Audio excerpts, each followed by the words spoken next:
Okay, so here's how you do the tutorial for the ghosting effect if you forgot to take two separate photos, one with an empty background and one with a background. So I imported my photograph. So what I'm going to do, if you don't remember, you're going to go to File, New, and this menu will pop up depending on if you want it to be landscape or portrait. So if I wanted it to be portrait, I would keep it to my 8 tall by 10, or 8 wide by 10 tall. My resolution's 150, and then I would call this ghosting, and then you would hit the create button, okay? And then you simply drag and drop your file from your desktop over into your artboard. Then once you have this, what the first step that I need to do is I need to create a copy of my background layer. So you could do two things. You could either drag this layer to the new layer to make a copy, or you could do Command J.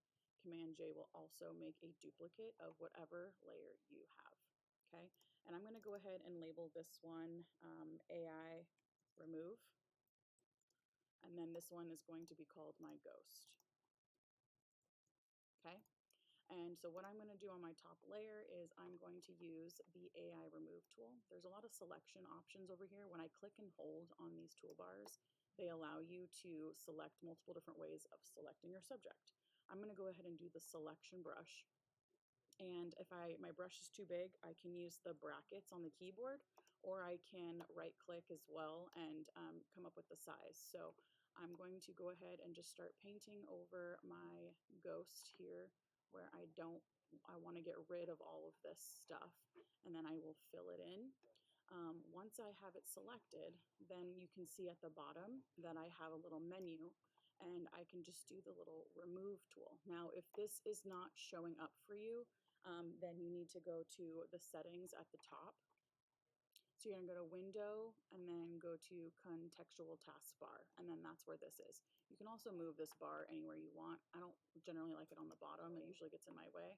So I like to do this one, okay? And then I'll hit the remove, and AI is gonna give me an option. It's gonna take a minute to suggest. I didn't give it a whole lot of background to select from. You have three options. Usually it'll pop up on the bottom corner about like which options you want to use. So, and if I don't like it, then I'll do remove again. So I can try to select a little bit more of my background or a little bit less. It will come up with different background choices. You can also tell it what you want it to do with the remove. So you can attempt to do the generative fill in here as well. So I'll do remove one more time. All right, I like this one a lot better. So now I have my AI remove with my AI part here. So I'm going to go ahead and merge these two layers together. So I'm going to hold Shift to select these two. And when I right click, then I can go to merge layers. Okay, so now I have my background and then I have my ghost. Okay, so I'm going to move my ghost ahead. And simply all I need to do now is I need to make my ghost invisible by doing the opacity here, okay? There's a couple of things that you can do, like for example, maybe I don't want everything in my ghosting to be in opaque. Maybe I want my french fries to be regular. So what I can do is I can use my object selection tool or any of these tools, and I'm going to click on my selection here. When I do Command J, it makes a french fry layer, and then I can make that opacity go back up to 100. Okay. There's some other things that I could do. I could also select the sunglasses, so I have to go back to my ghost layer before I do any selections. Go here, and it did an okay job, but if you notice, it kind of did some funky stuff up here, which I don't want. So I'm going to try going to my quick selection and hit the minus button up here, and that allows me to go through and say, I don't want that to be selected. So you can try different ones to see what works for you. There's a freehand one that sometimes people like if they're really good with their freehand. So the lasso is how you draw. So this is to add, this is to subtract. So like there's a couple spots in here that I don't like, then I'm just gonna freehand to take it away here. And I feel like that looks like a lot better. Maybe smooth out my sunglasses where the shadow is being selected. So it really helps to zoom in so you can get exactly what you're looking for. I'm going to go back to the plus, and I'm going to add in this, make it smoother of a selection. Okay, great. Then Command J and make my sunglasses layer 100%, like so. Okay.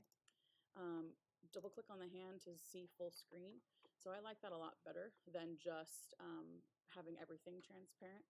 You could also do something else, which I recommend. So like on my ghost layer, I'm going to add an empty mask. Okay, so the Japan flag down here is what I call it.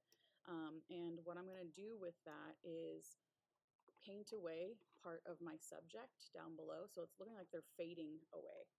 So on our mask layer, we always use the paintbrush. We have black and white. Black takes away, and white brings back. So if you can see, so black takes away, and white brings back, like so.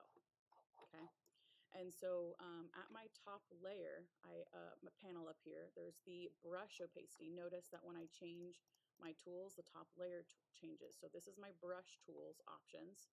So I'm going to change the opacity of my paintbrush to about 30.